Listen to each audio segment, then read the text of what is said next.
Welcome to another edition of the Sportsport. And we are back. We got the full crew in the house. That is what it's all about. The Yankees, out of any team in the league, are the best equipped to handle a blow like this.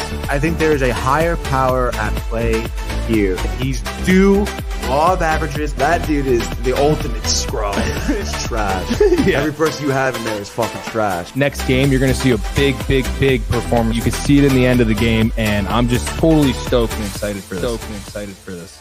And we are back. Welcome to another edition of the Sportsport Thirsty Thursday and all. Yep. The Barnes and Tony Show once again. Oh, Canada.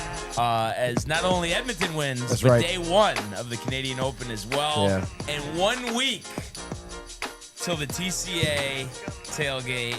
Let's fucking go. What's going on, dude? I'm so stoked for the tailgate. You mentioned the Canadian Open. They're actually talking some hockey here on the broadcast for the golf tournament, obviously. But dude, doing pretty well, man. You sound great, by the way. The black tea must be working wonders. I have to say, it definitely is helping the water as well. Water. It just like I'm somebody. I'm not really like complaining like, oh, this is bothering me, that's bothering me. It just was just very annoying. And I noticed it was right at the conclusion of yesterday's show. Just like a little scratchy. And I don't know, if it was just from the show and like I said, the cats, because the customer with the cats yesterday as well. Have you been still dealing with the cats since then? No, but yeah, I guess so. It wouldn't really make sense, but it just seemed like, I don't know, it didn't help. Let's just put it that way. But listen, what are you gonna do? And I think the tea's helping, despite the disgusting taste. Definitely would get it with the honey next time. That's for sure. I already had a coffee earlier this morning. Oh, nice. There we go. No Tiffany's because I had a estimate New Canaan, so just went to Donut Delight, the old cappuccino with the cinnamon powder. I can't believe you're tied to cinnamon. I could always go over cinnamon. I don't know. I've never is it big. The clumps at the bottom skewed or no? Or that's not. Even is it the what? Huh? What? Clumps of cinnamon at the bottom of the coffee. I think that's what does it, because the bottom half of the coffees, which I don't enjoy. That bottom. I get a quarter really, but wait. So what was it? Oh no, we used to say inner third, but this is the bottom third. Bottom third, basically, dude. But also, like, I don't know. I think cinnamon. I don't know, man. I mean, not for nothing. Like when I order cappuccino, like at a restaurant, a lot of restaurants assume cinnamon on top. They sprinkle it. I don't know. I say no, thank you. No cinnamon on top. I think it just goes back to your topping. Well, I don't know. I think cinnamon has a very prominent flavor, but like when mixed, not like you're taking a line of cinnamon, like you're snorting it or something. I feel like it's like it kind of blends well. Like especially, do you like snickerdoodle cookies or not? I do. I do love that. Yes, I did. I have brought them in. I do enjoy that. I think in cookie, yes, but in beverages, I think it doesn't really maybe sit there, man. It's just funny the Tony particulars. We could definitely do a whole series on that. Well, listen, no, cinnamon, no, can't do it. So that's that is definitely kind of funny. But I don't understand. So then it was all like a fraud? Like you didn't actually enjoy the Simply Nutty last week with Michael? Or? No, but I was thinking like the top 2/3, like I'm slamming it because it is really good. But and it was just like the little hint of it. But then so basically she went too heavy on the cinnamon. I mean, maybe a pinch. I mean, good, no? Maybe. I mean, I stirred it in. Like I iced coffee. I'm doing this because they sprinkled on top, right? A little of that, and it was great, dude. Again, like it tastes really good. Hughes just missed a 30-foot eagle putt, dude. I just saw that on my screen. Looks like the rain has stopped there in Toronto. But definitely looks a little dark, which is surprising because you'd think June, Canada would be beautiful. I guess so, dude. I guess so. So we'll keep an eye out on that. We'll go to the leaderboard in a second. This just made me think about it. I don't know if you were listening to it on Rick and Dave.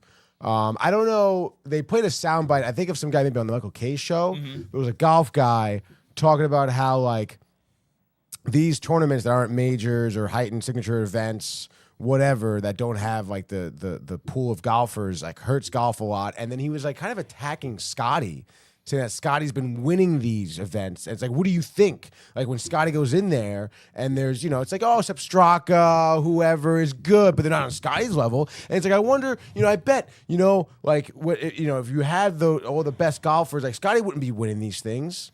And I was like, I don't know, dude. Like, first of all, this guy sounded like an absolute chief, like nasally. I don't know what he was talking about. But also, it's like Scotty's been there and he's beaten the top golfers. Right. Like and then, at the PGA Championship. And then he even went on to say, like, oh, like when these contracts like get, expire for the Live Tour, you're going to have like all these golfers coming over and it's not going to be Scotty. And it's like, again, like. He competes with these guys. Beats them in majors. Does better than in majors, and also it's like, have you watched any Live Tour stuff? Like these guys aren't like knocking the cover off the ball here. Like now, this wasn't Andy North, right? I don't know. He was on ESPN. Like, what does he sound like? This guy kind of sounds like two-time U.S. Open champion. I mean, he's been on ESPN for a long time. Usually does the Tiger breakdown when he's competing. I don't know. I mean, at this point, you got to go with soundbite. I mean, just to make sure. Let's go Indy North ESPN Radio. I mean, let's go to videos maybe. Oh, here we go. Indy North. Two-time U.S. Usually, Ryan. Come on. The mid 70s. No. We moved in a little bit later than they did in the same. Dude, this guy. But like his age or no? Oh, I mean, I didn't see him. I mean, did he sound? Yes, he sounded like an older man, very nasally, whiny voice. Not good, dude. And kind of a poor take, honestly. I thought. I was like, I don't know why this guy's going after Scotty. Check Curtis Strange. Who? Curtis Strange. Yeah, another U.S. Open champion. Curtis Strange. Let's see what we got. Videos here. Hall of Famer. Curtis credit 78. We have to remember that everybody that watches is there. No. I mean, I feel like I'm like, you know what I mean? Like it's the right demographic, but it's just the wrong person. And this is definitely on PGA Tour Live, right? No, this is on ESPN Radio. Oh, wait. ESPN Radio. Called in the Michael K show, I think, yesterday, talking about random this. caller. Or it was No. This was like a guy. Bob Herrick. Try it. I know it's Bob Herrick. I'm telling you. He's worked for SI. And I don't know how SI continues to exist because it seemed like they were going out like a year ago. Yeah, right? Bob Herrick. I mean, this is from... okay, cool. Bob Herrick, thank you so much.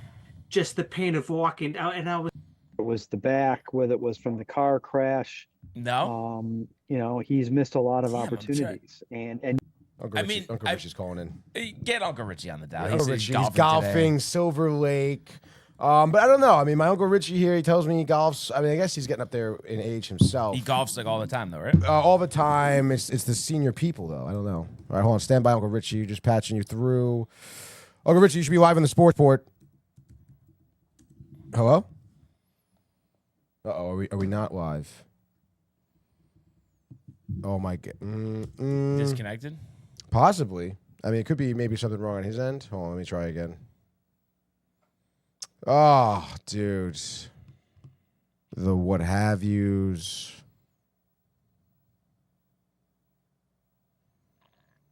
Hello? Oh, there we go, Uncle Richie. You hear us? Yeah, I hear you. All right, Uncle Richie. Yes, good morning. Good morning. How are you? Good. How are you doing? Oh, wonderful. I'm here at the shop with your sister, getting ready for a golf game. Whose sister? Your mother, not your sister. My mother? Yeah. I was like, I don't know Tony's sister. Wait, are you getting a haircut right now? What are you doing? No, I'm not getting a haircut. I'm just getting the film. Oh, you're just dropping in. Oh, my mother did tell me the golf tournament, Silver Lake. That's right. What's the deal with the tournament today? Scramble? Yeah, scramble. Newdorf High School, the John Hurley outing in it. I'm golfing. Hurley? John Hurley, Fred High School, Newdorf High School. Cousin of Dan? No relation to Dan Hurley. But that's great. I mean, it should be a great day out there for some golf for sure. Yeah, perfect weather. Yeah, but I was figuring, hey, you always talk about golf, always about baseball. What about bowling? Wow. I mean, listen, we can get more into bowling. I mean, Brian's not really necessarily the big bowler, but I mean, we do have some of our our viewers here are actually into bowling. So I mean, No, and I like bowling. I'm not going to talk professional bowling, but like us going bowling, like we can spend a whole show on what happened there. Yeah. It's just like I don't want to watch professional. No, I think my Uncle Richie wants some PBA talk. Yeah. Yes, that's what I want. Well, you know what? I can definitely maybe get some. I haven't followed the PBA tour in quite some time. I don't know where they're at, but I can get back into it. Let's tell the audience how many balls you have. Yes, my Uncle Richie used to always make fun of the amount of balls I had. Balls. I carry 3. And I did. Know how many in the house? I was counting them last night. I had a lot. There was a lot of turnover, Brian, with the bowling balls. Listen, the bowling balls go bad. You want but the you new didn't give one? us a number. You're procrastinating. I mean, we're probably looking at you're looking at probably 10. 10. Like honestly, Yeah, I mean that does seem a little crazy. A little high, I guess. So now, any of them very old where there's a chance you roll down the lane and it cracks or no? Yeah, definitely. I've had older ones crack on me before, but some of them were good. I gave an old one to my Uncle Richie. What? Say that again, Uncle Richie. You're breaking up here. I think you used to have a U-Haul behind the car. Oh, stop. Listen, it's very common practice, okay? When the greatest bowlers, you go on the PBA tour, Uncle Richie, they got 9 balls with them, all right? 9? 9. Holy smoke. Oh gosh. No, we really have to do a TCA bowling event. I'd be down soon. with that. I'd be down. You got some great bowlers now. You have now the two-handed people who bowl. They use their fingers. They don't use their fingers. Yeah, I don't know. I was never really into that. I used to kind of make fun of those kids who would be like the two-handed bowlers. No, and Josh B was telling me, what's the type of ball where like just the tip of your finger goes in? Oh yeah, you have tips. Yeah, those are called tips. Nobody with something ball. I don't know if it was like a tip. Just called a tip ball. Oh, I don't know. What but he was saying then I could get the spin since I can't do it yes. normally. Yeah. Although people have been straying away from tips yeah. and just kind of having the regular holes in there. But what if you can't spin it though? I mean, does it make sense? Like it helps you. Yeah, it helps. Like you don't think I could like rise to prominence just like hucking it down the lane as hard as possible? No. But I could probably shoot like around 200 consistently. Yeah, I don't know about consistently, but you'll probably have a couple of games. 175. I mean, I'd be happy with that. Like if I'm a walking 175. Well, I just don't know how consistent it'll be. You know. Yeah, but if you, it's all repetition though, yes. Uncle Richie. No. Yes. Yep. Guys throw 20 miles an hour. They get 600 revolutions. You know, I mean, it's science now. It's not just going fun. Mm-hmm. Spin rate. It's about that spin rate. Yeah. Correct. Yeah. Those RPMs. Mm-hmm. Absolutely. So what are we looking at for the tournament here? Are you predicting a win? Or are you excited? I'm playing with Tony Santo, Mikey Ridden, and Frank Benino. So that's ball. I don't know the competition yet. So, but I've been playing good. I just come off a winter here, and I'm coming off a winter summer in Florida. Luke Clanton making an eagle here. That was a big putt on 18. All right, so big win coming off of one in Florida, but it's hard to go back-to-back tournaments and be successful. Then you would think you got long drive, closest to the line, closest to the pin, right? And hole-in-one holes. Not that anyone ever gets those. I think it's a $1,000 prize for a hole-in-one. Wow. Yeah, I played at one the other day, and it was 10 G's for a hole-in-one. But fortunately, was not on the green. Yeah, sure, I could do that. 100 million for a hole-in-one. Go for it. Well, who's a better golfer out of you two? Oh, Brian by far. Yeah, I mean, I would say like the last couple of years, I've probably played 40 times the amount of times that Tony's played. Easily, 50 yeah. maybe. I don't get out there in the course as much as I'd like to. Well, I gave Anthony my shoes to go golfing. Yeah, I still got your shoes, all right? I still got your clubs I've been using. Yeah, you still got the clubs too? Yeah, I picked up a couple of irons here and there, but I still have those main irons actually, which are like Spaldings or something, and I got that driver, which has been good. That driver, the 3-wood you gave me is very nice. So they're putting to good use. All right, because I got a couple more sets down Florida if you come down to visit. Oh, that sounds nice. Yeah. If I ever have time to come down to visit Florida, yes. Well, if you want to come down the 14th, I'm going to the Jacksonville Jet game. I'll get you a ticket. When's that? December 14th. December 14th. Actually, that sounds great. Yeah, I'll cover the logistics here. I don't know where I'm going to be at, but I mean, December 14th. I mean, I think that's one of those things. Like, you should just do it. I know. I mean, I would love to. Well, it's just tough because school, teaching, you got finals, end of the semester. The intern. Whatever. Jay in a pinch. I can always get you in. Hey, I got a question. I was sitting on the couch last night. And I was into the vino a little bit, and I fell asleep. Where you fell asleep? Where? What happened? I was watching. It was 3-2. The Panthers were winning, and then I wake up to 4-3. I mean, Oilers are a great late night team. I mean, watching that game, I mean, their offense was great. I mean, the third period, they just significantly outplayed the Panthers. And I mean, I don't know. It seems like what they were doing very well, Uncle Richie, was that they were, using their speed from Draisaitl, Kane, McDavid to really like force Panthers to the outside, and then you had guys just wide open in the middle of the ice there. So, I mean, they were down 3-1. Then they scored that one goal, 3-2.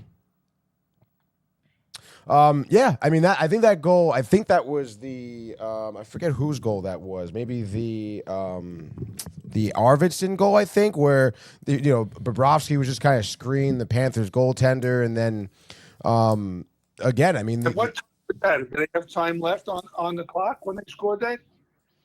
When they tied it up, or when they took a three. Went ahead. When they went ahead. No, when they went ahead, that was the OT winner for. That was. Yeah. Okay, that was Draisaitl overtime, game winner, walk off, and that was I think that was a power play goal too. So I don't know. I mean, I think it made for some great hockey. To me, it felt like we're in Game 8 of the Cup Finals. Like it just literally they picked up right where they left off from last season. And I heard something this morning, like the home team winning Game 1, like the numbers are ridiculous. Like, I don't know if it's 70%. Oh, really? In the series. Well, hey, man, the Panthers won at Game 1 last year, so hey, there it is. You know the kids want to beat the Bears because of Trump. Oh yeah, for sure, absolutely. You got to see them down in Florida. They're leaving in droves. They hate stuff. Droves. That's funny. By the way, I'm bringing a cheesecake for the 4th, so be prepared. I'm making a cheesecake. Is it the material pool party on the 4th, or what? It's going to be the Uncle Richie weekend of games. Yeah, but at his place. Yes, at his place. Okay, and where does he live? Pennsylvania is this house. Pennsylvania. Yes. Okay. It's called a place called a hideout. It's my Uncle Richie's hideout. There we go. So I'm bringing a cheesecake, just so you know. All right, very good.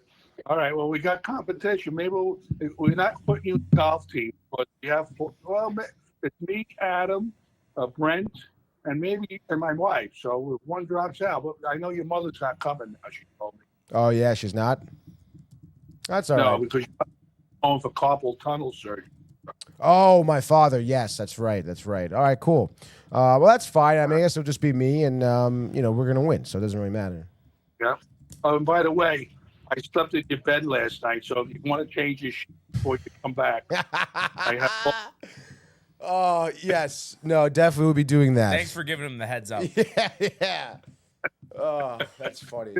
The refrigerator's gone. I was looking for the refrigerator. Yeah, no more. That thing conked out a while ago. I used to have a little mini fridge in my room. Classic. Late night pops. Yeah. That little car bed, I can hardly fit in it, though. My bed? It's a queen-size bed. What are you talking about?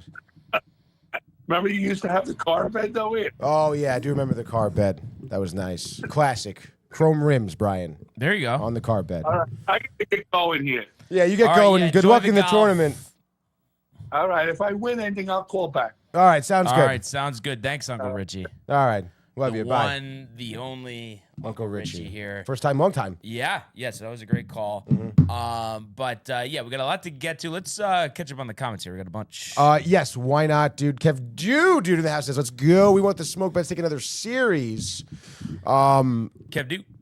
Yeah, I mean they haven't won the series yet. You know they're gonna. He thinks that maybe it's forget. Yeah. Or maybe he's talking about the regular season But series. that's definitely not what he's Okay, talking about. it's He thinks it's a three-game series. Yeah, that's which all right, is though. fine, dude. Josh B Typical says, Mets. "What up, fam? Josh B. Dude, typical Mets winning games, baby. Yeah." Ernie says, "Yeah, what's going on, my guys?" Yerny. And then here comes John Pollock. Hi, gentlemen, the greatest podcast on this planet. Johnny boy. Yeah, with the hi Ernesto Ernie with the fish boy.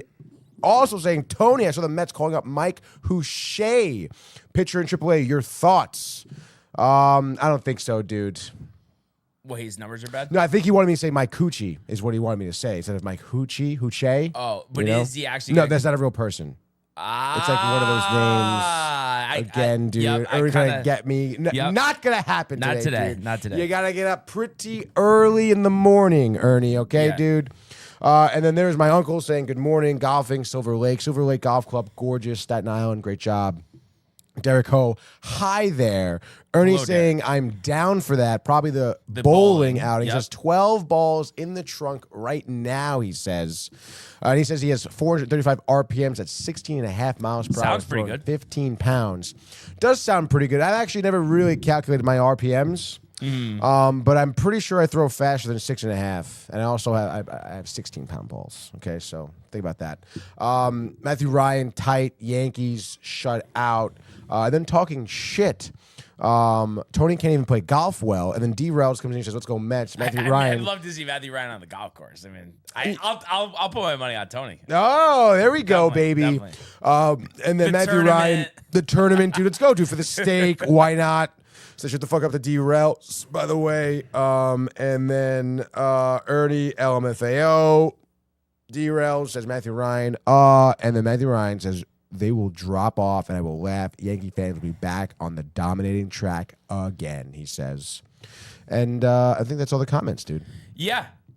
And we're gonna talk about the baseball in 1 second. Like we mentioned, we do have the Canadian Open. Rory got off to a tough start, starting on the back nine. Was +2, but picked up a birdie on 18, his ninth hole. So he's +1. He just hit the ball down the fairway on the par 5.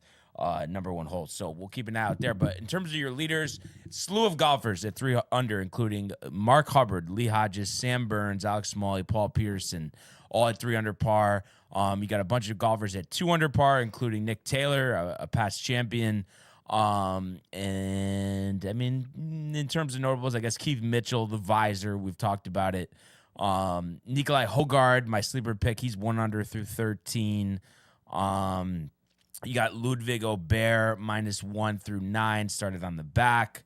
And I mean, Mike Weir, obviously the grizzled vet, sponsors exempt here. He's even through 10. So for Mike Weir, that's a pretty good start. Obviously playing mostly on the Champions Tour these days, the former Masters champ.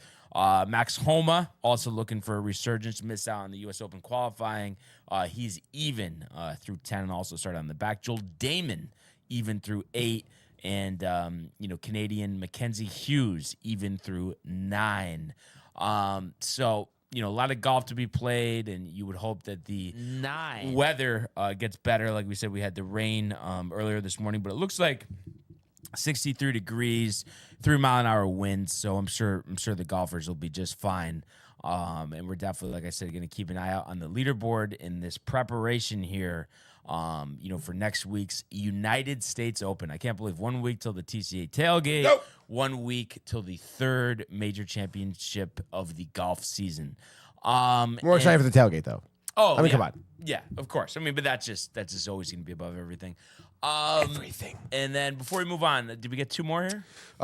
Yes, dude. Ernie says, I got you once. He's talking to me. Yeah. I'll get you again, LMAO. We'll see, dude. We'll see. And then D-Rel says, Matthew Ryan, LMAO, love my Mets. Don't be jealous. You saw Soto and the boys last night looking so happy. Soto happy. And let's go to the world of Major League Baseball.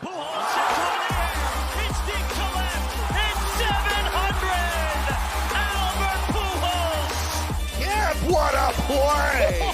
Stop it! Yep. And Alonso cracks one. The Mets win the ball game. Out of sight. And it works at 100 miles an hour. 14 strikeouts. Drove deep to left field. There it goes. See ya. Hey, all right. So always tough, recapping a loss here. And there hasn't been many to recap recently for the Yankees, but they do get shut out yesterday at the stadium 4-0 in this middle game of a 3-game set against the Cleveland Guardians. This featured a pitching matchup of Luis Ortiz and Clark Schmidt. Luis Ortiz, quite possibly the best start of his career, 5 2/3 scoreless, did walk 3, but struck out 7, only scattering 3 hits and throwing 92 pitches. Clark Schmidt, kind of what we've seen from Clark before, the early trouble and then settling down. He lets up 3 runs in the first inning and then shuts out the Guardians the rest of the way. Unfortunately, wasn't the game for it as the Yankee bats were silent, but his final line, 5 2/3, 7 hits, 3 runs, 8 strikeouts. Seems like he's kind of in the middle of something here. The 3 runs against Colorado last time, or not last time, but the time before. 2 of the last 3 starts, 3 runs, but, hanging in there. And I'm sure, obviously, the Yankees are just hoping he can get back to the Clark Schmidt from the first half of last year, instead of being this pitcher whose ERA is kind of hovering around 4. So some work to be done. I think he'll be all right. We also, the bullpen did give up 1 more run. Fernando Cruz, making his first appearance in a few weeks, did strike out 3, but did also give up a home run to Kyle Manzardo. He goes 1 inning, 2 hits, 1 run, 3 Ks, but the 1 home run allowed. And then Tim Hill did pitch the 9th inning. You look at this game and the reason why the Yankees lost here, 10 strikeouts, only 3 walks, and then 5 hits. 5 hits, 1 extra base hit, 3 double plays overall, 2 by Volpe. So it's just that's the frustrating part with Anthony Volpe. The lack of consistency. After it seems like he's turning the corner, but and then Rice also grinding at the double play as well. And then also speaking of lack of consistency, as Nick Taylor now has moved to 3 under, so the former champ now tied for the lead. But Jazz, great game on Tuesday, yesterday, 0 for 4 through strikeouts. So, obviously only a second game back. So you just have to take, games like this, with a grain of salt. And believe me, it's hard for me, until we were just having the conversation with you yesterday about this, but until the final out is made tonight with a W, you definitely still, have a bitter taste in your mouth. But it's like we talk about all the time. It's a long season. You're going to have bad games, and unfortunately, this is one of them. But the good news is, I think tonight, we'll set up pretty well for the Yankees. You got Max Fried, obviously coming off his worst start of the season there against the Dodgers, but definitely primed to bounce back. Also, Jason Dominguez should be back in the lineup as well. And Trent Grisham, his production, despite having some clutch hits so recently, has definitely fallen off. So you would imagine Jason should be taking more of the playing time now that he's cooled off a little bit. So, like I said, Fried on the hill.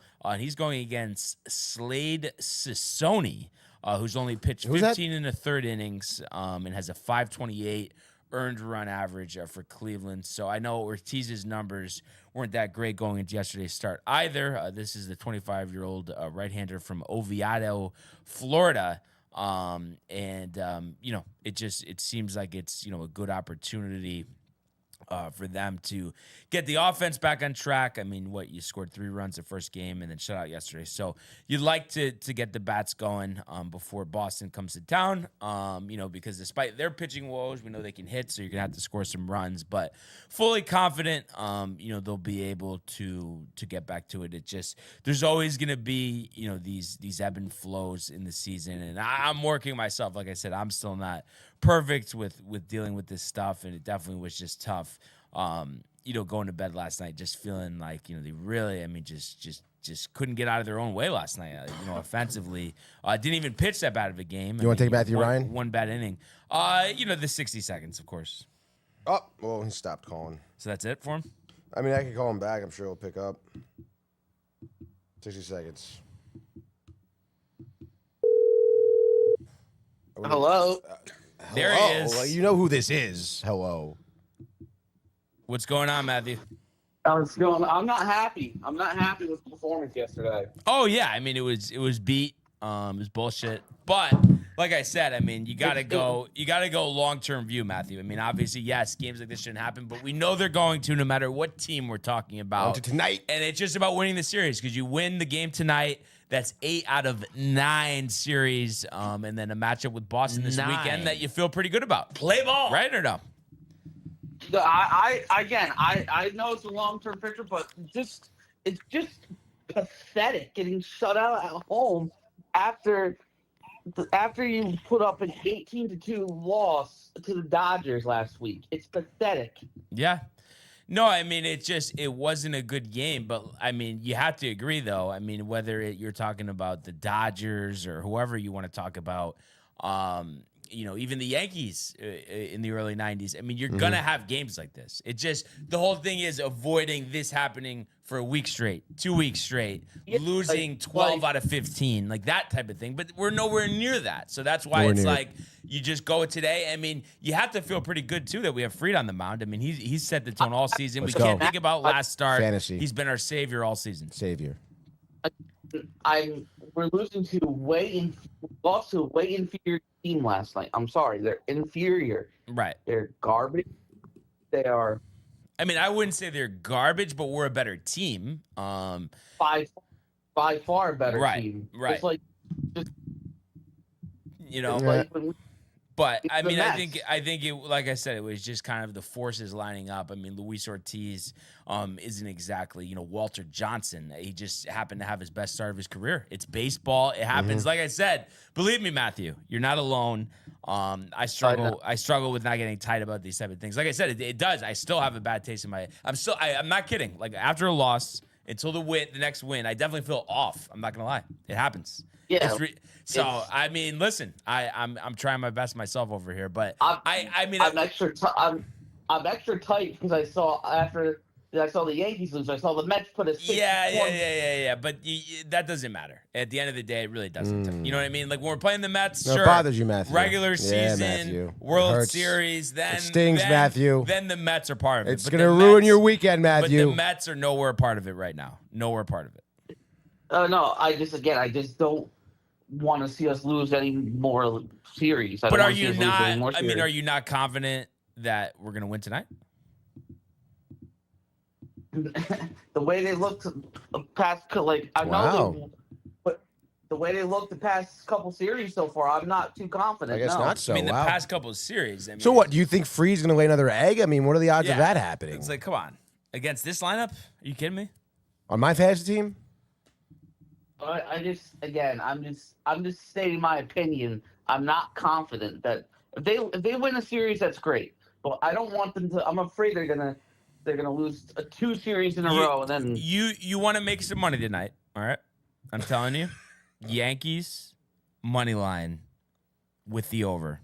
The Yankees will hit the over themselves, Matthew. Max Fried over strikeouts, whatever it is. Over Book strikeouts. it, Matthew. I mean, just do it. Thank you for your call, bud. Have a great weekend. I keep thinking today's Friday. That's what I keep doing, dude. Damn it. It does kind of feel like that. It does kind of feel like it. But yeah, I mean, Tony, you know me, better than most people here with this stuff, and it's like obviously it's tough for me, but like I said, I'm not gonna like the sky is not falling. Like this sucked.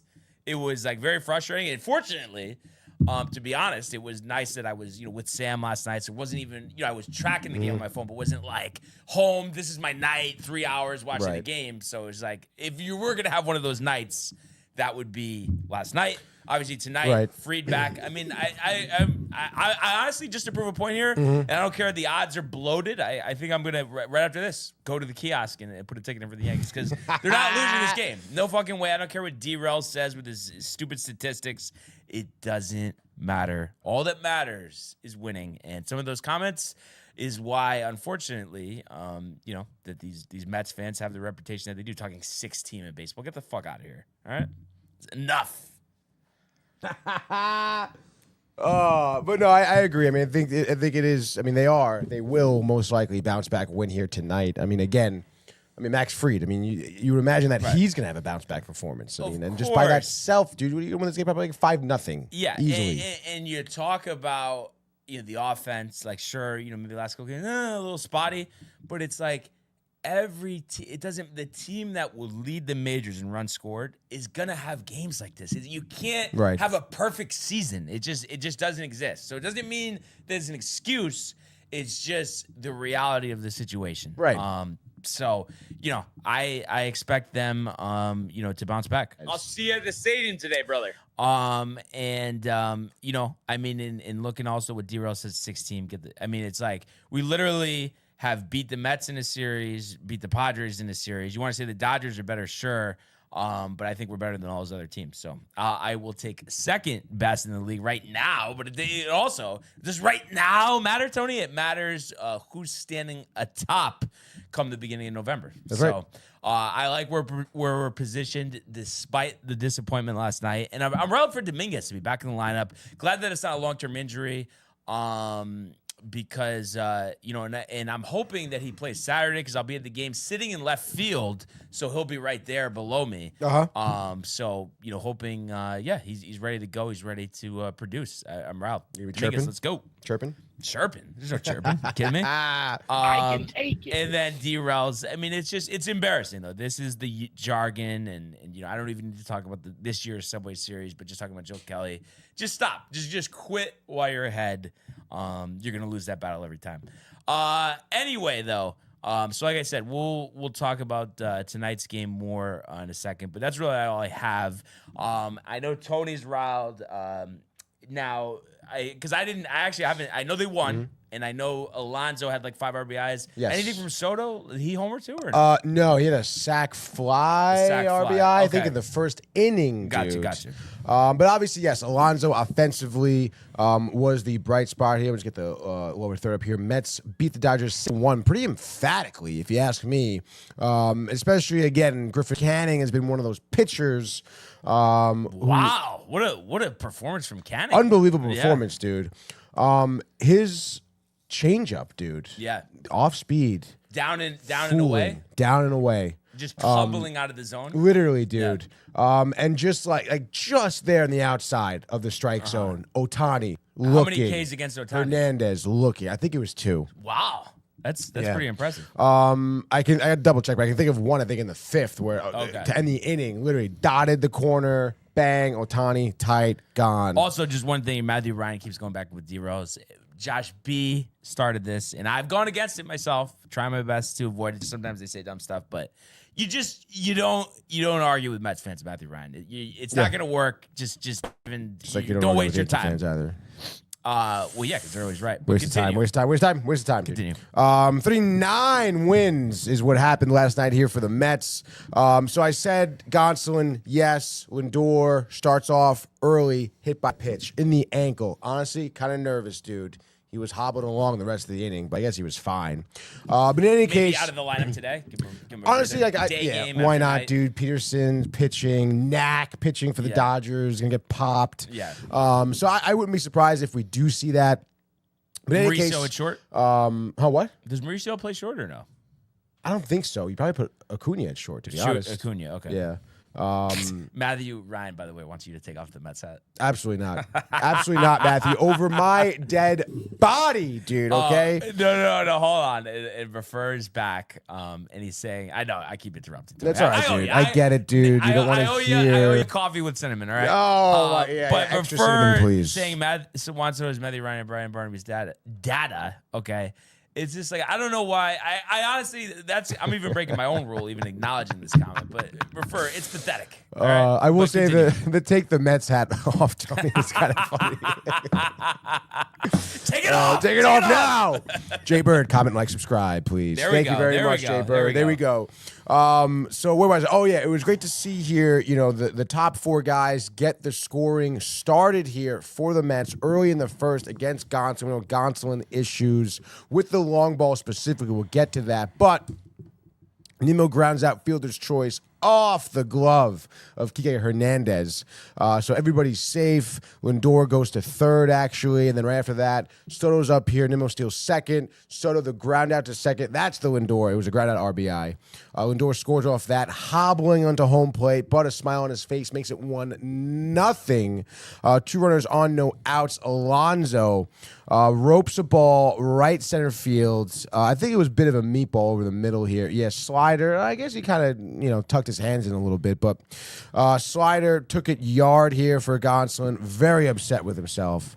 But that makes it 3-0 early on, dude. And of course, I mean, the offense wasn't really a question, I think, tonight. More so about the defense, the pitching specifically. Canning comes out, bottom of the first, 3 up, 3 down. Strikes out Mookie Betts for his first K, and only K of the inning, but that was great to see. And then there was some kind of, I guess, like back and forth here between the two pitchers, lack of offense, 3-0 for a little while, dude. And again, the bright spot is Canning, no doubt about it. And I think it was the 5th inning, maybe the 5th inning. We can fast forward here too. Conforto lines out to left, rushing singles to center, but then you get back-to-back strikeouts. Bottom of the 5th here, Hernandez, who again looked absolutely foolish at the plate last night, was Hernandez, and then Ohtani struck out looking to end the inning. That was that changeup on the edge of the zone, dude. So again, I mean, we've seen a lot of pitchers kind of go to that formula now against the Dodgers, specifically Met pitchers off speed, not really touching the fastball. So you have to see that. Canning out there for the 6th as well, 3 up, 3 down, yet again striking out Freddie Freeman on a slider lone away.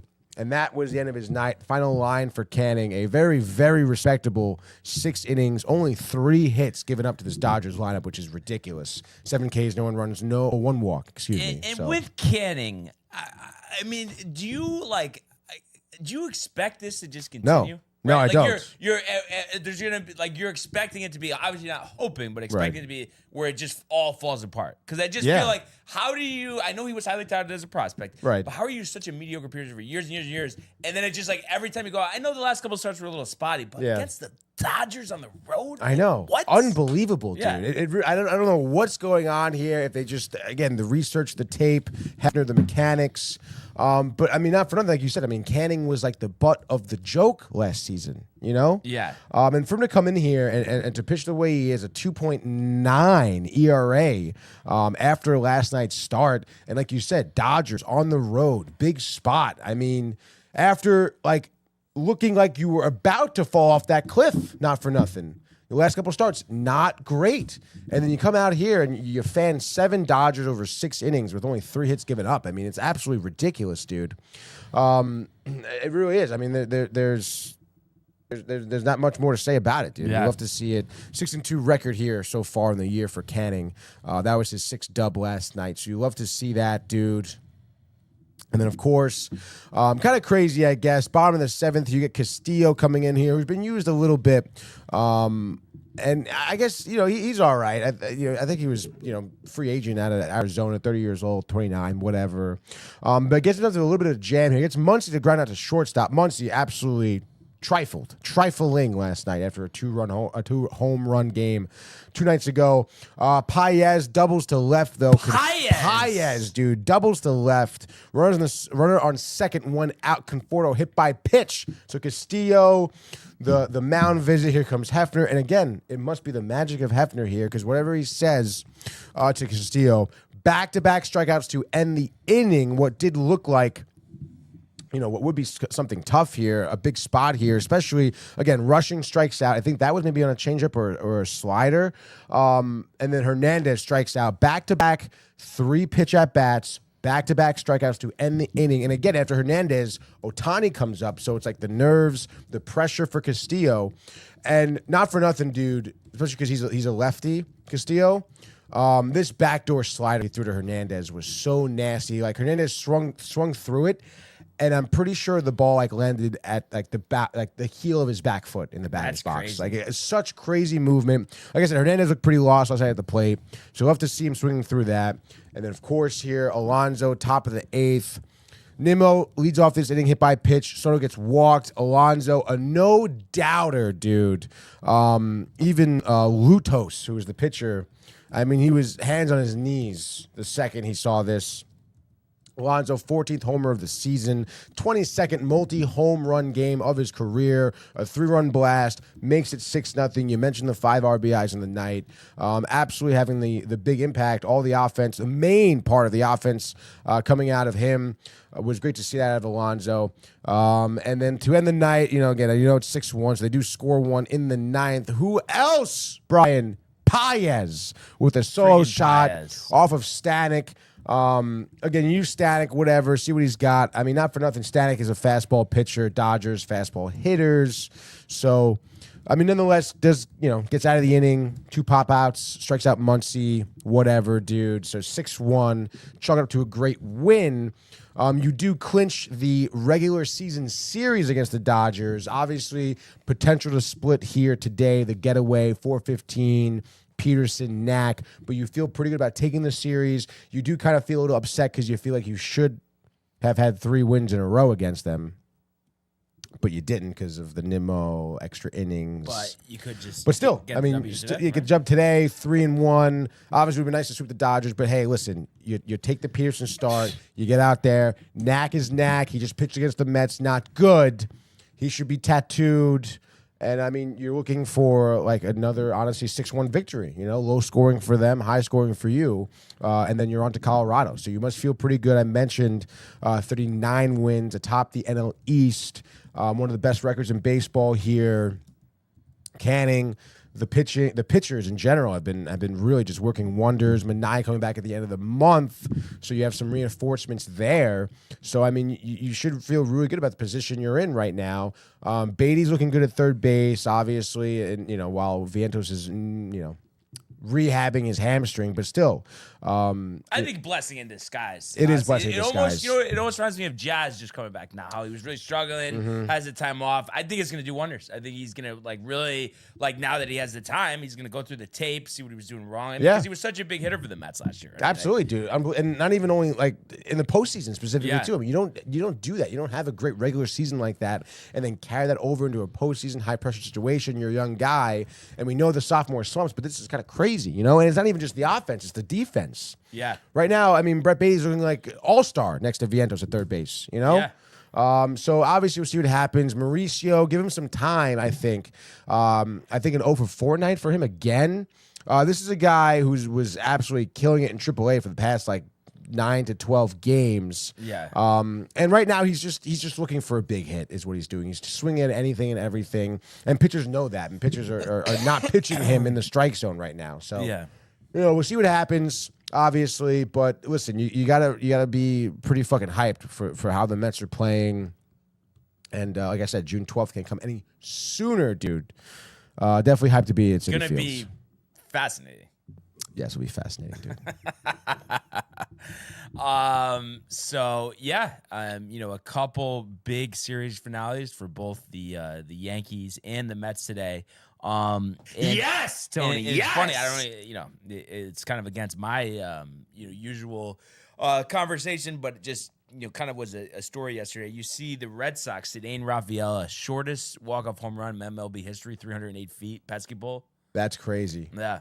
I guess that makes sense. I think they won 11-9 against the Angels. Yeah. I walked in when I walked into Martiri. Riley was watching it, and they were down. I think 9-8 or something. What's been the excuse for Riley? They suck. There's no that's excuse. Just what he says. Yeah. Oh, that's good. At least he's kind of taking it on the chin. No, yeah. I mean, he's a reasonable guy. Yeah. And then let's see. Ernie asked if you know about the seats. Yes, I told him that you're in the same row. So that's gonna be great. Yes, and JD, Tony. Yes, gonna be great seeing JD there. I'm really excited to see JD. Yeah. And then Yeah, I don't know. I think I honestly would not be surprised if Buffer and D-Rolls are the same person, just talking to each other. It could be. Buffer, I mean, it's so ridiculous. I mean, who does that? Like, get a job or something, you know? Anyway, we do have enough games here. To do a full pick segment, but do you have the updated standings? I do. We both went 3-3 last night. Wait, oh really? Yeah. No, but don't you think it's the totals? Like, what do you think without totals our winning percentage would be? I think 65% at least. Yeah, probably. I mean, I will say, right now we're both under 500. This is probably like the worst stretch we've both had for we're quite some time. Dude. Law of averages. So what are the updated records? So you're 30-36, and I'm 32-34. Okay. All right. All right. So let's strike up the music and do another MLB 6-pack pick segment brought to you by the Hirsch Law Firm. Absolutely right. And I believe it is my pick first, I believe, right? You know the deal. We're going to go to the Bronx, dude. No, we're not going to go to the Bronx, that was a little ridiculous. Come on, dude. We're going to go back to Dodger Stadium here. I mentioned it already. Peterson versus Knack, obviously significantly outweighing the Mets are in terms of the pitching matchup here. Landon Knack, 3-2 in the season, 4.58 ERA over 35 1/3 pitched. Last time out against the Mets, 6 innings, 1 earned run, respectable. I think it was a solo shot from Soto, to be honest. 4 hits, no walks, 5 Ks. I think that he got lucky that night, to be honest. Look at some of the other stretches he's had. Obviously not great. I guess he did do good against the Yankees. 6 innings, 1 earned run there. Again, just a solo shot given up. So, I don't know. I think he gives up a couple of solo shots here. Maybe even a few. Maybe even you'll see a game where Lindor and Soto and Alonso all homer off of Landon Knack here. And that's what I'm predicting here tonight, dude. And if I would imagine Lindor started, it doesn't really matter anyway. That's what I'm predicting. Shut up. Peterson throws 6 scoreless, goes into the 7th, gives up a 2-run homer to Ohtani, gets through the 7th. Final line, 7 innings pitched, 2 earned runs, 9 strikeouts, 1 walk off of 4 hits here. Dodgers only scoring they'll do, 2 runs earned. Mets, I say, the over-under is 9.5. I'm going to go with the under here. I say they put up 7, Dodgers 2, Mets just at the under here. Colorado on to the next. All right. We are going to the Bronx, and it is Max Fried matched up against Slade Shisoni. 7:05 Yankee Stadium. And I think the Yankees are going to return the favor and shut out the Guardians tonight. And I think Max Fried is the man for the job. Going the distance, the complete game shutout, I think will be economical, keeping these Guardian batters off bay. I think, like I said, the complete game, I'm going to say he strikes out 9. And I think the Yankees will put up 7 runs here to win 7-0. So obviously Yankees in the under. And in terms of a Yearney, prop bet here, I would definitely say Jazz going deep again and give Jason Dominguez back from the thumb injury. I think it's a good time for the Martian to put one into orbit. Yankees in the under? Yes. Under to put one into orbit. All right, next game here for me, dude, on this Thirsty Thursday. Let's see. Diamondbacks over the Braves could be a good call here. Brennan Pfaadt, not great, but I mean, 2:10 p.m. Chicago, Rate Field, Detroit, the Tigers, John Pollock, Casey Mize, 2.82 ERA, 6-1 on the year, looking for his 7th victory tonight. This afternoon, I should say, and he's gonna get it, dude. Yeah, man. Torkelson, 14 dingers, gets his 15th tonight off of Sean Burke. Sean Barf, as we'll be calling him after tonight, dude. Detroit and the over. They can put up 9 on the White Sox. Give up maybe 3. Give me the Tigers here. Win this one 9-3. Tigers over. What do you got? Next one. All right. So for number two, I am gonna go couple options here, but you know what? I will go with the Phillies. Oh. Jesus Luzardo. in Toronto. Series finale. Raining. Chris Bassett, the former Met, obviously the Rogers Center with the not fixed, but retractable roof. So they're in good shape there.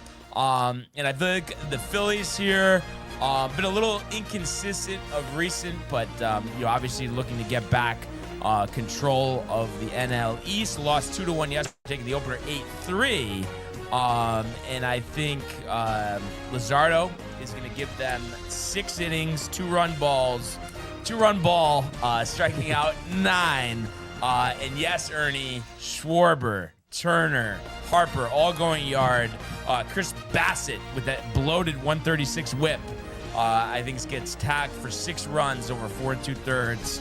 And the Phillies are going to end up winning this one 8-4. So it's going to be the Phillies and the over. Phillies over. Third game here for me. I don't know, dude. I mean, the Cards, Liberatore. I hate that pick, actually. I don't want that pick at all. Jack Leiter. Oh, my God, dude. Valdez against, but Keller's Astros kind of suck, to be honest. But you know what? Throw the Pirates. I guess I'll go with my gut here. Give me the Diamondbacks over the Braves. Brendan Pfaadt, dude. 7-4, 5.05 ERA. Not great. Just got popped against Washington. Didn't make it through an inning. 6 hits, 8 earned runs. 8. Due for the bounce back, though. Give me Pfaadt here. 6 innings, fanning 7 Braves. Giving up only 1 earned run off of 2 hits. Okay, Braves, I think, are 10 games back of the Mets, right? I don't even see the record here. They're 27 games. I think they're 10.5 games back, which is kind of crazy for the Braves. And they're going to lose this one as well here. Over, under, I forget what it was at, but I say give me the D-backs. Give me the over. They're going to win this game. I'll say 7-5. I am going to go with the Astros. I think that's going to prove to be a mistake for you, Tony, not taking that game. Framber Valdez has been on an absolute heater. I don't know, dude. The Astros have won his last 5 starts. He's won at least 6 innings. And 4 of the 5 starts, he's given up 1 run. Gave up 3 runs against Texas, still won. Complete game last time against Tampa. Only 1 earned run, 9 strikeouts. I don't think he's going to go the distance, but I think he'll give him 7 2/3, striking out 10. And I think the Astros win. I'm going to say 5-1. It's going to be the Stros and the under, and just like that, 6-pack MLB pick segment. So let's go. Did you get a chuckle of me in the conversation with everybody? I must have had 100 comments. Oh, my God. I didn't even notice. Yeah. Oh, my God, dude. Basically, I called out Prefer and... He's a robot. Yeah, and then D-Rails, because I think there's some correlation there, but even if there's not, I was just saying, you don't have to troll and then just not really say who you are, you know what I mean? Mm-hmm. So that was just my whole thing. Jay with the backup there. Jay always good in the pinch, honestly. Owning a storage unit doesn't count as land, he says. And because D-Rose said he's a landowner. That's fucking hilarious. But just the way he just said that comment, I don't know, that just seems fake. It doesn't seem like something somebody would actually say. So, probably AI, before you know it's going to kill us. Probably, right? Yeah, honestly, probably right. Anyhow, let's get the grid up. Oh, yes. Yurnie's riled. Yurnie is definitely riled, kind of a different scenario today, I feel like. Fa Maron. Maron on me. All right, hold on. Stand by here. Let me just back up. Come on. Nice and low here so we can think. 10th season for the Cards. I'm trying to think. Chris Carpenter. I was going to say Steven Matz, but let's do Chris Carpenter. I'm actually not sure if Matt's had it on the Kurds. 12%. There we go. Gold Glove. I know Bader had a Gold Glove. Do you think that'd be too much? No, go Bader. Bader? Yeah. Harrison. 2%. Not bad. Not bad, dude. Let's see. Do Silver Slugger and Gold Glove. Do Paul Goldschmidt. Nice. 1%, dude. Very good. 10-win season as a pitcher and a Silver Slugger. All right, 10-win season for the Padres. Michael Walker? Michael Walker.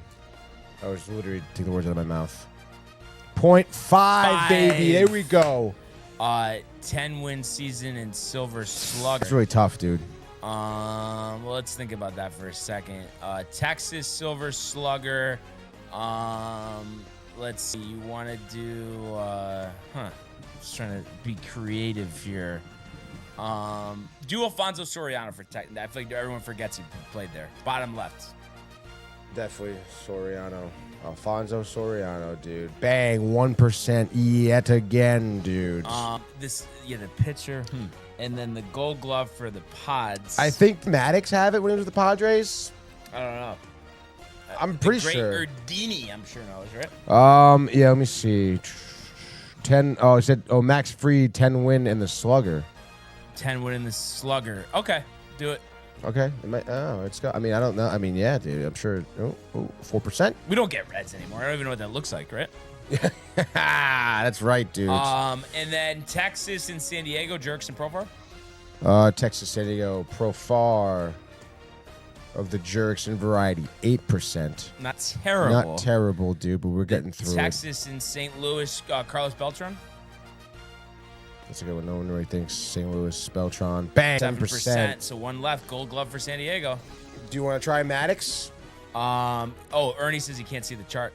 But Ernie, all we need is a Gold Glove for San Diego. Give us something here. Ernie changed his name, by the way, and profile picture. Yeah, love it. Oh, wow. It's him at the bowling alley, dude. Yeah. No, New profile pic. Yeah, he in the chat with JD, he was saying, I don't know, some bowling video got like 55,000 views or something. Really? Yeah. He sent it to us. Dude. I'll have to show you after the show. Maybe I'll go bowling this weekend or something, dude. Get back in the Warmed swing up, of dude. things. Yeah, literally, figuratively. Ernie says he's got us. I'm just trying to think. Gold Glove, San Diego, guys over the years. I mean, I'm sure Machado's one. Probably. Tony Gwynn probably has one, right? When he's on the Padres. Let's see. I don't know for sure though. Trying to think about like. He wants Grisham. Oh, yeah. I think that makes sense. Yeah, I guess so. You guys are all fans. 2%. 37. Not too bad, shabby. Dude. Not too shabby at all. I really think we're in the inner 1% on these grids at this point. It's going to be like pretty crazy, man. You know, Ernie in a pinch. Dude. At one point, Ernie, I think, was filling out the whole grid. Literally. Now it's like, okay, we need help on one. We'll bring in Ernie. Other than that, we got it. I feel like, honestly, I feel like the improvement you've had. Like, I feel like when we first started this, like, you kind of weren't sure. And now it's like Well, it made me do research, dude. Yeah. The first round draft picks. The Silver Sluggers, the Gold Gloves. The only thing that we haven't gotten, caught up to speed on is the Negro Leagues. That's right. Yeah. And those haven't come up recently. I don't Thank know God if for people that. complained, Yeah, maybe. probably. Because that would be the only thing. And Ernie says, yes, a video of me now got 60,000 views. Send it to me. And he's going to send it to Tony. So, obviously, that's great. And obviously, just excited for the games tonight. Hell yeah. So let's get some series dubs. And speaking of series, there's a series in the National Hockey League we got to talk about. Speed, here he comes. McDavid shoots, top shelf, he scores! Captain with the overtime winner! That's a nail break.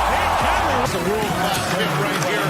Tomsky stepping, rink Washington made the full split save. Are you kidding me? Turn, side of the net, between the legs, and they score! Filthy!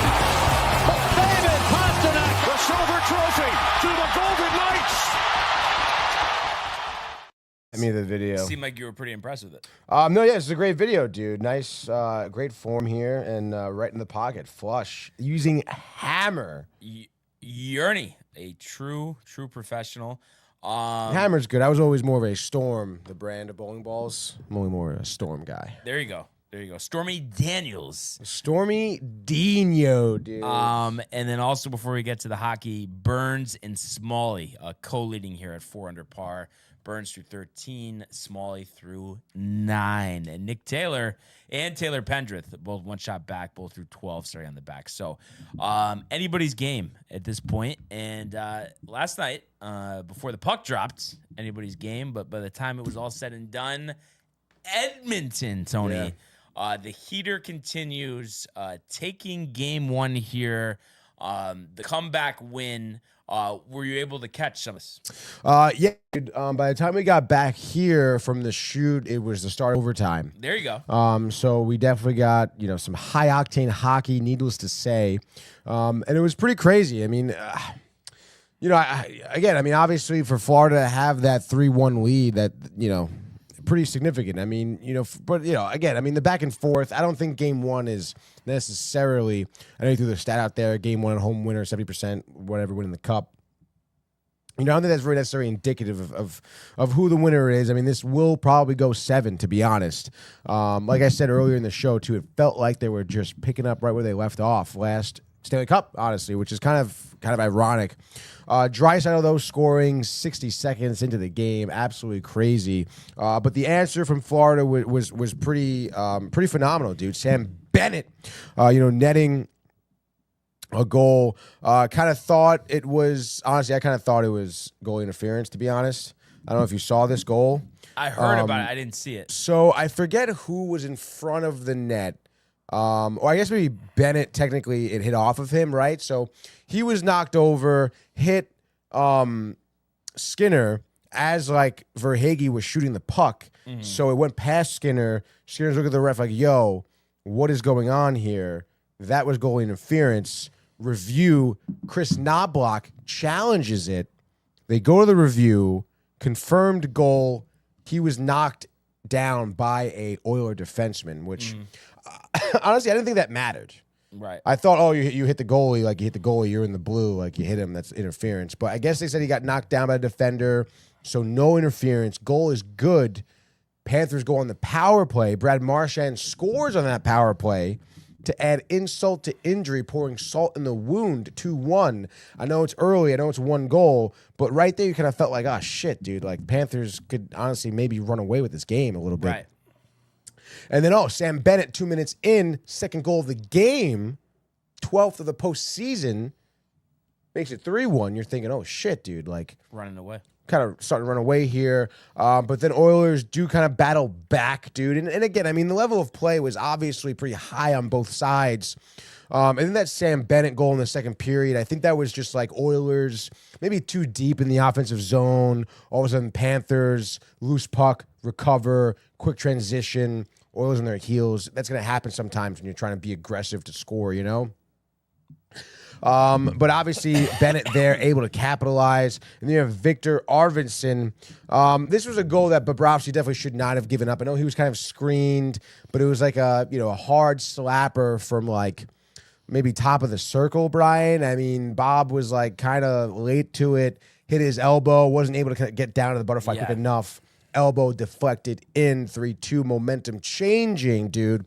And third period, honestly, Oilers, I don't know what McDavid said in the locker room, but Oilers came out to play in the third period, out shooting the Panthers, outplaying the Panthers. I don't know if the Panthers had this mentality of just try to keep this 1-goal lead and go into the game with a dub, but they don't, dude, okay? Ekholm with his first goal of the postseason coming in, honestly, a very timely fashion for him, dude. And this was kind of what I was saying to Uncle Richie earlier on. The Oilers were doing this tremendous job in just having, a player just, take the puck up hard. McDavid mostly, right, is what we see, up the wing, go in deep, attract Panthers, attract 2-3 guys, would collapse on the puck, and then all of a sudden you get someone open in the middle of the ice. That's exactly what happened. McDavid, I think, passed through somebody. He missed his target, but Ekholm there, being an offensive defenseman right there, I guess, coming down, finding space and time, ripping this one past Bobrovsky. And then it was the same deal at that point in overtime, dude. Unfortunately, it was on the power play, but it was the same deal. It was McDavid skating hard into the corner, Two guys collapse on him. He feeds it to Draisaitl, wide open net. Bobrovsky, no chance, dude. Game winner. Draisaitl with 2. Good for him, obviously. McDavid 2 assists on the game and taking game 1 here in overtime. That's definitely going to be a thorn in the side of the Panthers here. But like I said, dude, Panthers are good at coming back. Kachuk said it early in the postseason. They're a 3-period team. They're a 7-game team. That's what they play for. So it should be interesting to see how they could bounce back, what Bobrovsky is looking like next game here. But not for nothing, dude. If you are the Panthers, you got to tighten it up defensively, dude. You looked a little foolish out there. And history is on the side of Florida. If you remember last year, they won game 1. How about this? And I know I mentioned this, but these are the exact statistics. So teams winning game 1 in the Stanley Cup Finals have a 76.5 chance of going on to win the Stanley Cup. This statistic increases to 83.9 when the home team wins game 1. That's wild. And that's Edmonton. And Edmonton's due. But this would be, I think, for me, just like the biggest, like, kind of full circle moment, I think, for a team. Michael. Thank you, dude. Since Giannis won the championship a few years ago. I think same type of thing. Michael's been on top of it, needing the championship before he comes to the Rangers. And you should be happy about that because we need him, Tony. We're not winning without a player like McDavid. He's not going to win one cup, though, and want to leave.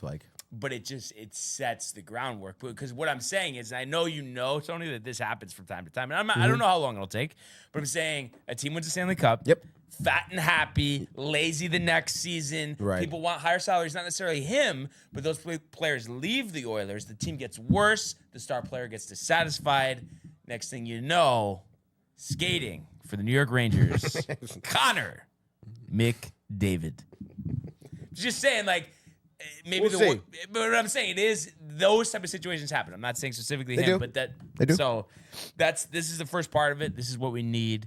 And it's like, I know we're still 3 wins away from this happening, but I feel like for you, how would it change, the way that you view McDavid and the Oilers? I feel like it's like a complete 180, no?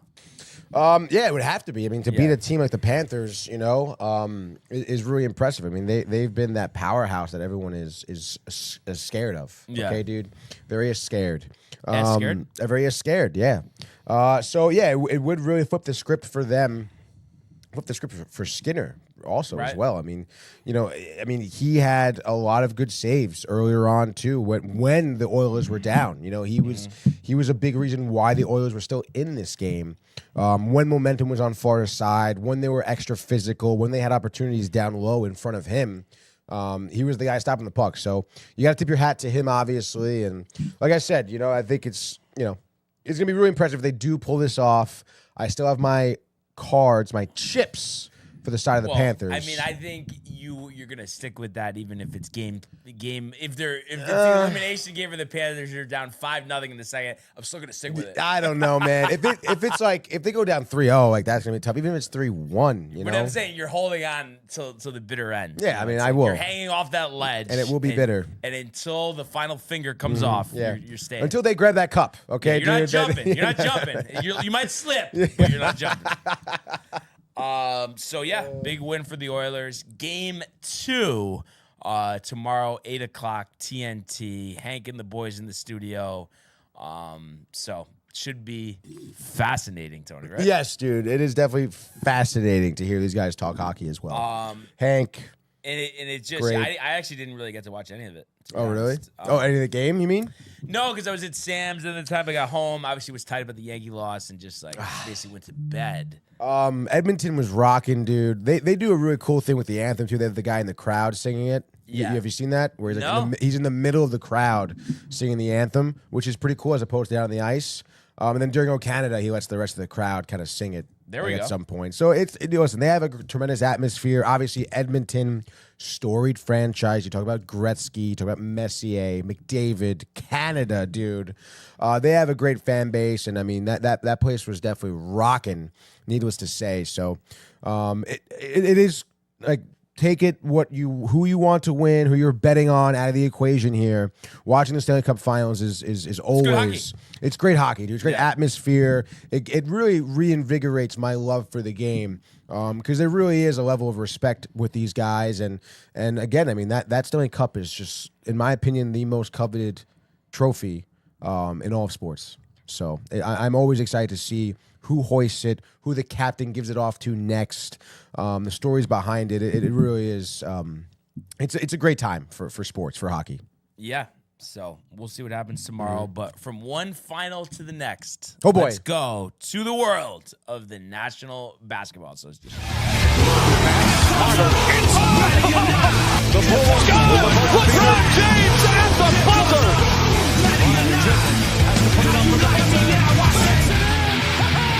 He banks in the three! And the Lakers win the game! All right. So game 1 NBA Finals tonight. Oklahoma City, Paycom Center. Thunder Pacers. Thunder minus 9.5. 230.5 is the total. And obviously looking to win their first championship as the Oklahoma City Thunder's history. And I have to say, I mean, obviously, the Thunder have been a great team all season, but you think about the markets here. I think this has a very good chance to set a record for the least viewed finals in NBA history. Just because of the markets. And, I mean, the decline of the sport as well. But, think about the difference in the ratings if the Knicks were in there instead. Oh, my God. Yeah, forget it. If it was the Knicks instead of the Pacers, yeah, absolutely. But, I mean, Oklahoma City, Indiana, I mean, those aren't huge markets by any means. No, I guess not. Not even like OKC for basketball. They're not, like, kind of hyped. Oklahoma City. I mean, it's just, where is Oklahoma City? Exactly. Oklahoma? Is it? Oh. Yeah, dude. I mean, you're definitely juiced up. I mean, actually, it's funny. I was going to ask Mike if he wants to go out and watch this thing tonight. No, I think I probably will, but it's funny because Pooch wanted to, Benny, I think Brandon. But it's I mean, I'm going to be watching the Yankee game. Like this will be that's true. I mean, the Mets will be over, I guess. But if the Mets were on at the same time, I mean, you would scoff at the notion of watching this. Of course, dude. Yeah. It's kind of tough that it's 8:30.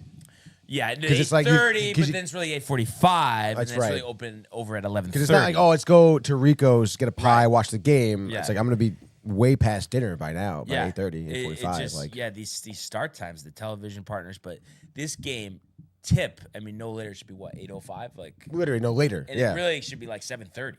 Honestly, but the West Coast, right? I get guess that 5:30 start for the people in Los Angeles. But. The common narrative, Tony, is that everybody thinks, Thunder in 5 type of deal. I mean, what are your predictions for this series, and who's taking home the Finals MVP? I mean, it's so tough, dude. I mean, I guess I'm gonna have to go with the Thunder. I mean, it does, like you said, it seems like that they're almost like in a situation where it's like there is not much doubt, honestly, around. This is a game. The experts, yeah. I mean, it's kind of crazy. Hey, listen, I'm not the Houdini of the NBA here, but I mean, how is it not gonna be shy, dude? Like winning the MVP, OKC goes on, and it is like a gentleman's sweep here, Like I don't know. I mean, obviously, it's gonna take some crazy games from Halliburton, from Siakam. It's gonna take some kerfuffles by OKC, nonetheless, dude. I mean, this is a team who's been through powerhouses. I mean, I know Denver had their woes, I suppose, this year, but I mean, that matchup was kind of crazy to me, and a lot of those games were thrillers. I mean, OKC. Obviously the record, most points, first half, playoff game, whatever. But even that what was it? Was it game 1 or game 2 where they had that buzzer beater dunk right to end the game to beat the Nuggets there? I mean, it's they can win. It seems like from anywhere in any direction. They can. They have a man who hit the 3. They have a guy who can work you down low. They have good defense. I mean, it's going to be tough for the Pacers, no doubt. And I mean, I know the Pacers beat the Knicks. They're there. They're a good team. But I mean, comparing OKC with any of the other teams I feel like the Pacers faced, I mean, I don't know, man. I feel like OKC is just going to be one of those teams that is an outlier this season, it seems. And I think because of that, you will see a quick finals here, and you're going to see definitely a lack of of interest around it. But I guess we'll never know. I would say game one here at home, OKC sets the tone. Maybe Pacers kind of like, maybe they're down by 7 at the half. Maybe they come back to take the lead at some point in the third quarter. But then fourth quarter, pull away.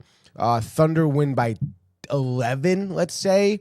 I would say Thunder 118, Pacers 107. And there you go. Okay. Yeah, I'm going to say the Thunder cover and win as well. I think it's going to be a 120 to 105. Give Shy, I'm going to say 35, 10, and 7. I mean, I think a big game.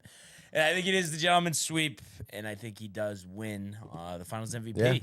So, like I said, I just think it will set a record. And I feel like the Heat recently, I want to see, had the lowest rated Finals ever, but I just want to look at this. Oh, really? Lowest rated NBA Finals. And we're both taking the under here in this game. 230.5 is high. Yeah. Yep. I'm going to definitely say the under. And actually, so, taking out COVID, they said the 03 Finals? 2003 Finals? Okay. I feel like I'm just looking for like a simple number, and it's like these lowest ratings NBA. What is the? I was looking for like the series. The one-side entry of OKC's postseason run wreaked havoc TV ratings. But I guess in terms of averages, it seems like the 07 Spurs Cavaliers 9.29. But you know what? I feel like I should just Wikipedia. This says the 2024 finals were the least watched for the NBA since 2021. But it's always since this, since that. Why is it? Yeah. Wikipedia. But I'm gonna Wikipedia usually is the source for this type of thing. Let's see. Oh my gosh, dude. See, this is giving you like averages per game. Okay, average. 11.31 million was last 4 year. 4 million, but that was during COVID. Yeah, so exclude that. Well, 4.0 is the score, which is 7.45. So 4.0 is the lowest. 2019 is 8.8. 2021, 2022. I guess they're getting back to it. Bucks and Suns, right? Yeah, but that was the year after COVID. Still kind of COVID, I guess. Yeah. So I don't know what you want to do with that. But even like 2023, Nuggets Heat 6.1. Oh, well, I guess last year Celtics Mavericks was on average 5.8, which is 11.31 million. I think this will set the record though. Looking at those numbers, honestly. Yeah, I'm trying to see 2007 9.29 million Spurs Cavs, but 6.2. Well, that was their score. That's the score they're giving. Oh, okay. So that's the Nielsen score based on the viewers. Okay, so what is the actual lowest though in terms of volumes? It is the Spurs 9.29. And recently, no. Actually, yeah, I guess so. 9.29, yeah, because it does beat some. Oh, Bucks, okay, so, but yeah. then if you say no, but 7.45 for that Lakers one. But that's the COVID year. But if you think about it, you're watching it on TV. Why would it be? Why would COVID make a difference? Yeah, no, you're right. You're right. But I think this the bubble. Who cares? 5.5 million. But Dude, yeah, outside of those two markets, I feel like no one cares. It's crazy when you look at the 90s and it's like 25, 29. Yeah. No, but you look at some of the baseball ratings. I mean, the Same Yankees deal. Dodgers kind of brought it back a little bit last year. Yeah, hell yeah, dude. Some of those. Let's go baseball.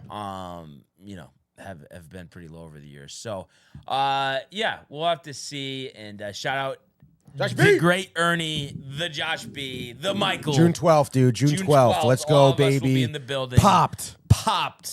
Even Ernie. No, just kidding. He said for the Yankee parade, though, he would be. Oh. Well, you got to have it first, I guess. Yeah, he'll right? have the flan, though, anyway, so he'll be fine. Yeah, exactly, dude. He will be having a good time. Yes. I don't think that's coming into question. No, of course not. Of course at all, not, Tony. Dude. So yeah, other than that, Canadian Open here. Now we got a bunch of golfers tied for the lead here. Let's go. With Burns and Nick Taylor. You also have Alex Smalley, Jackson Subber, and Paul Peterson. And Pendrith still one shot back here at 3 under par. Lee Hodges is up to 2 under. Mike Weir picked up a birdie, so he's hanging in there looking to make the cut at this event. I'm actually kind of curious. So, yeah, he's 1 under. Fellow Canadian Mackenzie Hughes 1 under. Rory McIlroy and Ludwig Aubert and Keith Mitchell with his visor are also 1 under par here.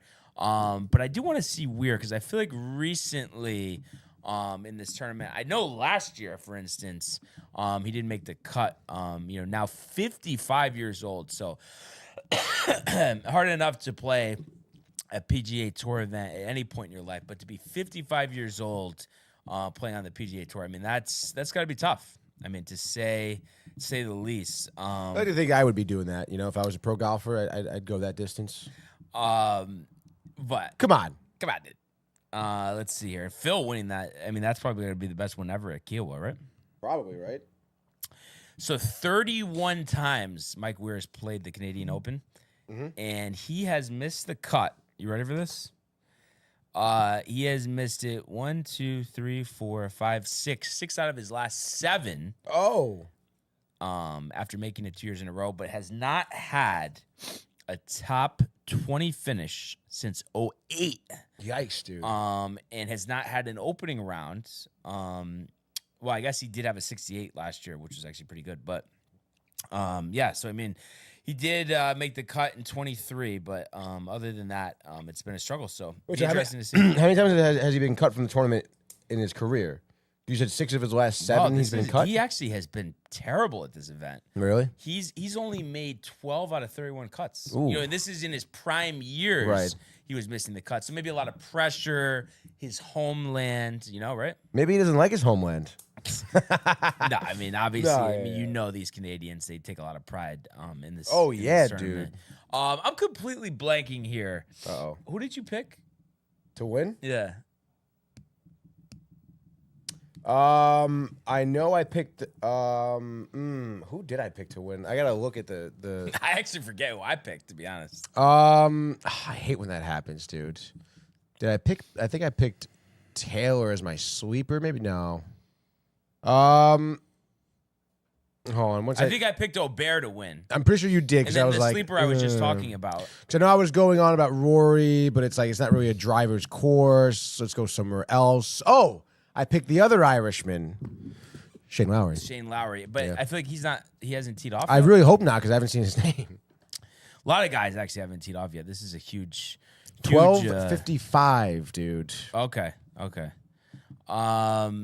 So is there like a amateur Canadian that we're like kind of like, oh wow, nothing? I mean, it's just, you know what it is? It's just not my specialty, Tony. Yeah, I know. Like, I want some, like, young guy. Ooh, University of Toronto. Like. And then I think John Pollock had Justin Rose. There we go. Adam Hadwin hasn't teed off yet. Ashton McCulloch, dude. Ashton McCulloch. No, not Braden Thornberry, dude. Nigel Thornberry. I know you like that guy. He's through 10 even. Ashton McCulloch. Let's go. Let's see what we got going on here. The amateur out of Canada. You were looking for the province? Like college, birthplace. They got nothing on this guy. 22 years old, out of Canada. I guess I'd have to go to like Google here. Bad job by Bad job. PGAtour.com here. Oh, goes to Michigan State, looks like. State, okay. All right, so I don't really like that, dude. I thought he was going to be like a Canada guy, but that's fine, I guess. Yeah, listen, you get recruited. He's from Kingston, Ontario, dude. Went to Holy Cross Catholic High School. There you go. There we go, dude. All Big Ten second team selection, dude. Good for this guy. So. There's your amateur, dude. I feel like it's like I wish the timing was a little better. I wish the Mets game was on Wednesday, so this way, I'm saying because of Oakmont, like the first day of a major is always exciting. But I'll get it up on the stream. And Daniel Green asking who is on our MLB All-Star ballot. I don't think I've ever voted for an All-Star game, or at least I haven't in like 20 years. Yeah, I don't think so either. But you think about our teams. Lindor, Alonso, Judge, Peterson, Fried, Senga, Goldschmidt, Weaver, Diaz. I'm trying to think. I mean, Trent was actually in the conversation for a bit, but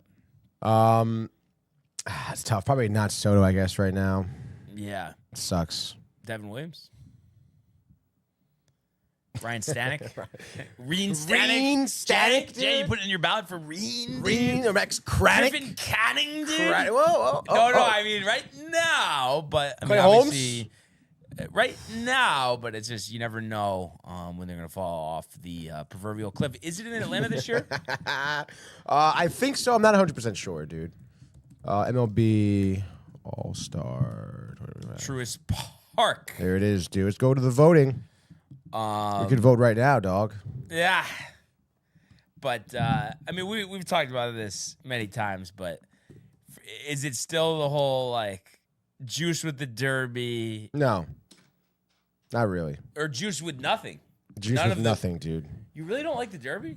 Just because Alonso didn't do well his last time? No, it's not what it is, dude. But you were excited for him. The Derby's okay, dude. But he's definitely retired. Like, there's no way he'll do the Derby again? I don't know, actually. He said probably not, but I you can never see know, Soto dude. doing the Derby. Yeah, so can I, to be honest, dude. I liked it better when they had the outs. Mhm. Sort of, you know, like Yep. that. I would love if they I did would love that. that too, dude. Because it was so remarkable to be like with the outs, and some guy has 9 outs and Yeah, he yeah. hits 7 homers in a row. Like that's ridiculous. It's crazy. Yeah. So So- maybe they'll go back to it. Who We'll knows? see, dude. Yeah, dude. But phase 1 of voting. yeah, There we go. So, I think that's really where we're at. Paul Goldschmidt probably deserves it. Goldschmidt First will get baseman. it. Definitely. Bang, I'll vote for that guy. Second base. You're really going full ballot here. I mean, I'm gonna. I mean, you don't have to stick around. We can end the show. I'm gonna go through this one though. Wow. I might as well. I mean, we're here. I'm here today. I haven't voted like this probably since high school, to be honest. Yeah. I mean, Yeah. I mean, if you're not into it, it's fine by me. Dude. No. Miguel Andujar, ace representative. Come on. Gleyber Torres, 270. Brendan Lau, second base, kind of weak. Huh? Second base is pretty weak, dude. Not gonna lie. I mean, Jazz will get it though. Why? Altuve. Altuve will probably get it if you look at this. I mean, who else? I mean, I was like 264 average, looking pretty solid. Yeah. No, Altuve will get it. I mean, Gleyber wouldn't be crazy, dude. Detroit, why not? I'll go Demo? Gleyber. Yeah. Marte, Nico Horner. Go Horner. There we go. Cubs looking good, dude. Yeah. Yep. Third base. Bregman would have had it, but the injury. LeMayo? Not gonna get it. But maybe Jose Jose Ramirez. Ramirez. Will get it. Yeah, I mean he's really good. Josh loves Jose Ramirez. Fuck Rosario. Get out of here with that shit. Not Vientos. Tough, dude. Look at Manny Machado. 29 ribbies, batting 314, He'll get it. dude. Yeah, probably. Probably not Arenado. Probably not Max Muncy. Shortstop, dude. Don't even answer. Good start to the year. I mean, come on, dude. You can't really ask for a better start, you know? Volpe? I mean, I'll vote for him if you really want me to, but I don't think you're going to get it. Might. Big following. No, Bobby Witt. Bobby obviously. Witt. Yeah. Catcher. Ufa. Not Alvarez. Wells. Huh? Wells. Probably Wells? has top production. 9 home runs. 9 homers. No, Hoppy. Cal Raleigh has. No, actually, yeah, Cal Raleigh. What am I talking about? He has 23 23 home home runs. runs? He's going to get it. He'll get it. Get the fuck crazy how out of here. bad I didn't know Rutschman that, is. dude. Yeah, it really is despicable. I mean, the Orioles as a whole, Would you dude, it's trade like, what are we Alvarez doing? for him or not really? For Cal Raleigh? Yeah. No. For Rutschman? Adley. I don't Two think former so, top dude. prospects. I mean, Alvarez is. I think he's good for the team. He's good for the team. Good for the team, dude. Hunter Goodman, get out of my face, honestly. Sean Murphy, no thank you. Kind of a tough. Will Smith, I guess. Yeah. Jose Trevino. Come on. Oh, 294. Outfielders here. I mean, Judge. yeah, I guess you gotta select Judge, obviously, dude. Where is he? There's Judge. Stephen Kwan has been doing all right. Really? Cedric Mullins. How's Julio doing? He might get it though. They're talking about the Mets going after Cedric Mullins. And people were saying Robert too. Trout. Mike Trout. Because that's been in limited Proverbial playing time. dude, yeah. Yastrzemski, James Wood. James Wood's good. Yep. Kyle Tucker, definitely. Yeah. Juan Soto. If that average was up, he'd be more of a lock. He could still get it. He could still get it. Nimmo's not going to get it. Jackson Merrill, no. Teoscar, he's probably going to get it. O'Neal Cruz, Pete Crow, bang. Pete Crow, yep. Designated hitter, dude. Devers probably gets it. Yeah. Oh, definitely Devers. Shohei, obviously. Oh my God, yeah. Bang. That's it. Done. There it is. There it is. Can I submit? I'm gonna submit. I'm not a robot. Not a robot. Prefer is a robot. Prefer is a robot, dude. But yeah, so I think that's a good way to cap it. But here we are. Another great show today. Really appreciate everybody who tuned in and continues to comment, like, and subscribe. All of the archives on the YouTube page, Tony, Michael, Renee, and Jay, and costume the merch at DowntimeTV.com. Want everybody to enjoy the day. Enjoy the games. Let's go Yankees. Let's go Mets. And we will see you. Hey guys, Tony here from Downtime TV checking in. I want to thank all our fans out there who's been liking, subscribing, sharing our content. You guys are the best. You guys are our bloodline. You make us love what we do. Thanks again.